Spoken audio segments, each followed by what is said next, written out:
अयोग्य शिक्षक केवल जानकारी के प्रसार में सीमित रह जाते हैं और उनका प्रभाव उतना सकारात्मक नहीं होता जितना कि उन्हें होना चाहिए।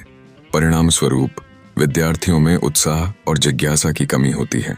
इस तरह की शिक्षा मनुष्य को अपनी वास्तविक क्षमताओं की ओर अग्रसर नहीं कर पाती। हमें यह भी ध्यान में रखना चाहिए कि मनुष्य की प्राकृतिक क्षमताओं का आकलन करना अभी भी बहुत कठिन है। एक अदृश्य सीमा होती है जिसे हम अपने ज्ञान और कौशल के माध्यम से पार करने का प्रयास करते हैं।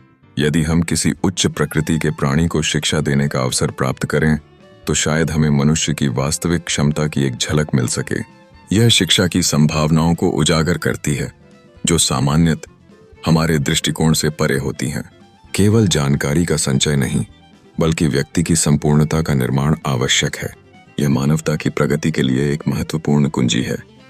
इसलिए हमें शिक्षा की दिशा में निरंतर प्रयासरत रहना चाहिए ताकि हम सभी मिलकर एक बेहतर भविष्य का निर्माण कर सकें। अंततः शिक्षा मनुष्य के सामाजिक और वैचारिक विकास में महत्वपूर्ण भूमिका निभाती है।